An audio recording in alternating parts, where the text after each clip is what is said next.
Assalamualaikum warahmatullahi wabarakatuh. Waalaikumsalam warahmatullahi wabarakatuh.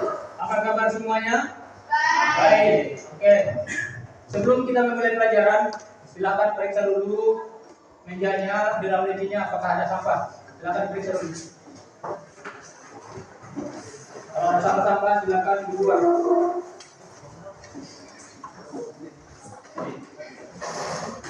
Oke, ada? Baik.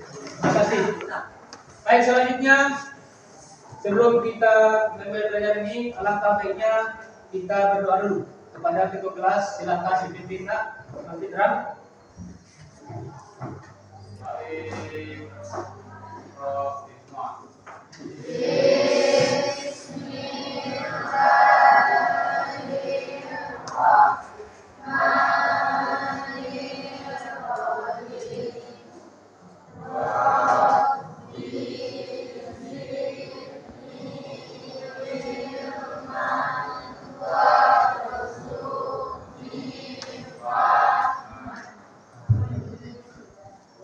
Baik, dan selanjutnya untuk menambah keimanan kita kepada Allah, mari kita sejenak untuk membaca surat pendek kepada anak kami Munir dipersilakan.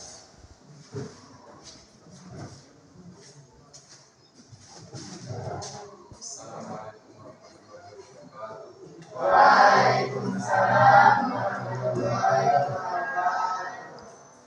أعوذ بالله من الشيطان الرجيم. بسم الله الرحمن الرحيم. إذا جاء نصر الله والفتح ورأيت الناس يدخلون في دين الله أفواجا فسبح بحمد ربك واستغفره إنه كان توابا. صدق الله العظيم. السلام عليكم ورحمة الله وبركاته. Seterusnya sebelum kita memulai, kita absen dulu.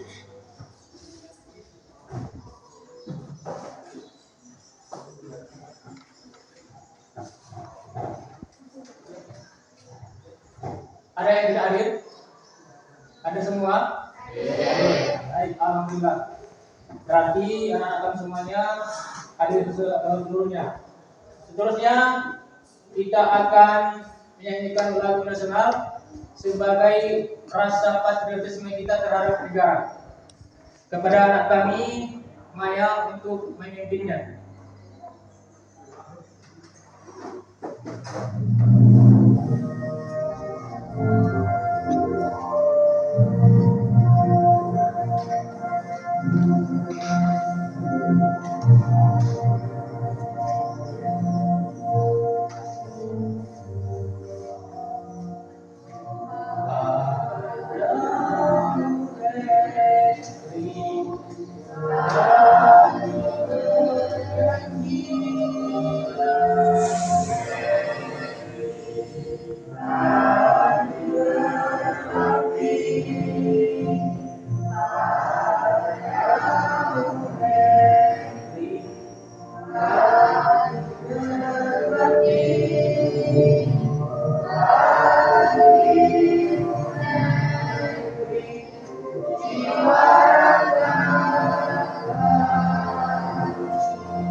Sama.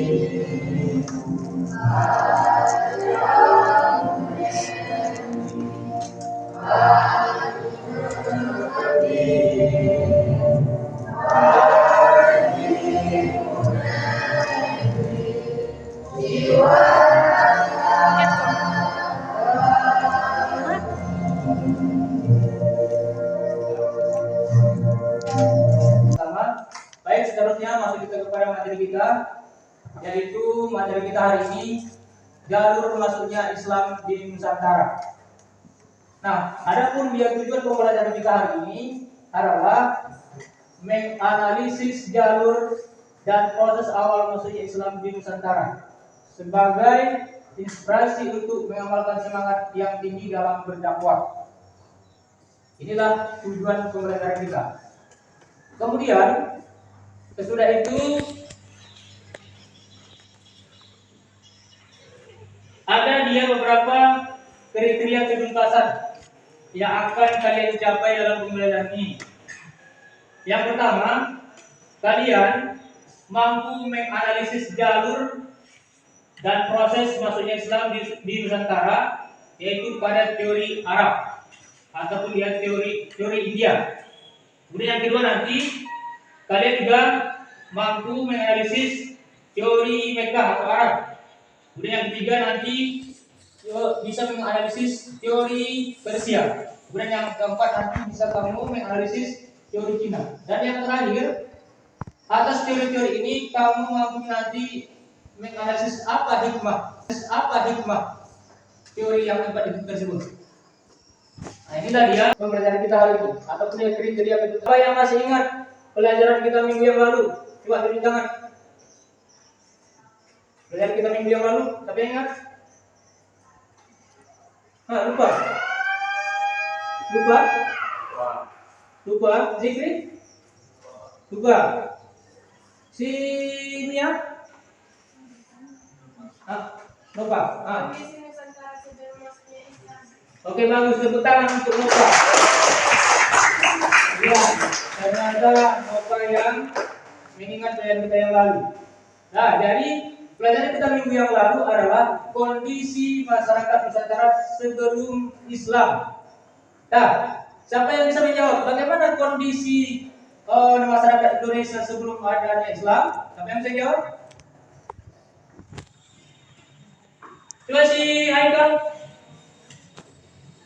Lupa.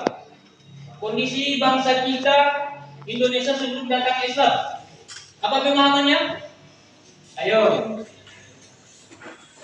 Masa tidak ingat? Munir? Kepercayaan animisme. Oke, bagus. Sarono, tambah. Agama juga. Oke, bagus. Rinaldi? Dinamisme. Oke, baik. Siapa lagi yang tahu? Yang perempuan? Yaitu percaya kepada nenek moyang. Oke, bagus. Itulah pelajaran kita minggu yang lalu. Baik. Sekarang kita masuk ke pembahasan kita hari ini, yaitu mengenai jalur masuknya Islam di Nusantara. Sebelum kita masuk itu, inilah ada beberapa hal yang harus disadari oleh kalian. Mengapa jalur dan proses awal masuknya Islam di Nusantara perlu dipelajari? Nah, siapa yang bisa jawab? Kenapa perlu kita pelajari? Halo?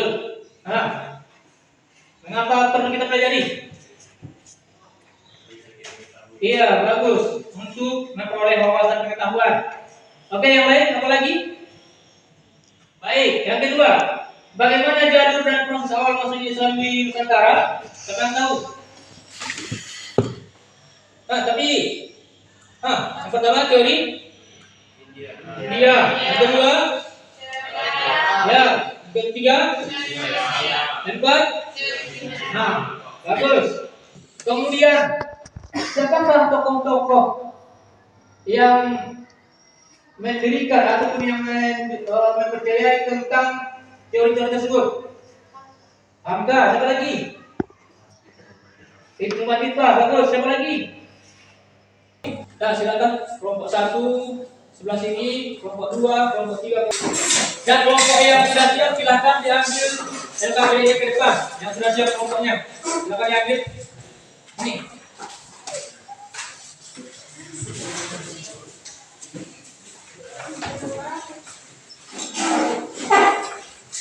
Nah, oke. Sekarang silahkan saksikan mendiskusikan teori-teori jalur masuknya Islam di Nusantara. Silahkan bekerja. Nah, oke, waktu kita sudah habis. Ingin mempresentasikan tentang teori masuknya Islam di Indonesia, yaitu teori India. Teori India diperkirakan yang bercorak dari India. Kedua, tulisan Marco Polo datang dari Venesia yang menyatakan telah singgah di Kerala pada tahun 1292 dan mendapat banyak pendukungnya beragam Islam serta peran pada ketinggian dalam penyebaran. Keunggulan teori Gujarat tentang masuknya Islam di Indonesia yang berkembang adalah sebagai berikut. Banyak sejarawan yang mendukung teori Gujarat, diantaranya Bernard H.M. Plaque. Baiklah, kami dari kelompok 2 akan mempresentasikan hasil diskusi kami mengenai teori masuknya Islam ke Indonesia. Sebelum masuk ke hasil diskusi kami, terlebih dahulu kami dari kelompok 2 memperkenalkan diri. Saya sendiri Rinaldi, di sini ada rekan kami Sarono, terusnya Gita Sadira, seterusnya Pika Sari, dan seterusnya Sri Utaminingsih. Baiklah, pemaparan hasil diskusi kami ini menggunakan 3A. Yang pertama, apa teori masuknya Islam ke Indonesia, yaitu teori Arab.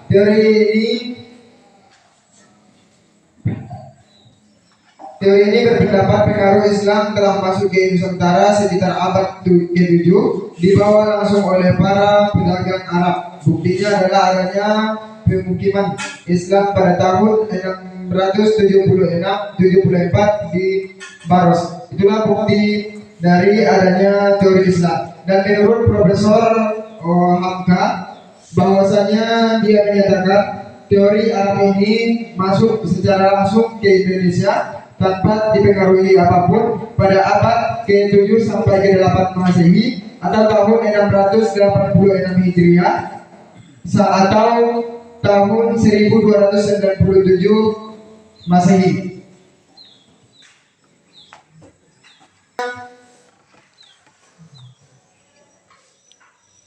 Banyaknya mengatakan Islam masuk pada abad ke-7 Masehi. Teori atau yang dinamakan dengan teori Mekah. Itulah sebagai hasil diskusi dari kelompok 2. Terima kasih. Apabila ada tanggapan dari kelompok lain, kami persilakan. Oke, apa untuk kelompok 2? Baik, sekarang kelompok 3 silakan berikan tanggapan terhadap kelompok 2. Nah, silakan.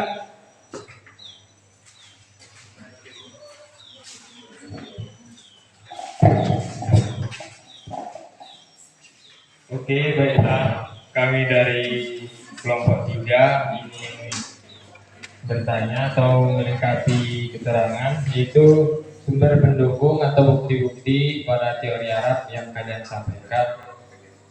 Silakan. Yang berisi Nabi Muhammad di Jalur masuknya Islam di Nusantara terdiri dari 4 teori, yaitu 1 teori India. Sudah siap? Oke, sekarang silakan dikumpulkan. Silakan kumpulkan.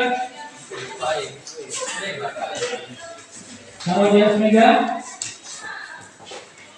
Dan insya Allah minggu depan Bapak berikan nilainya, kasih nilainya ya. Baik, demikian pelajaran kita hari ini. Mari kita tutup dengan membacakan Alhamdulillahirobbilalamin.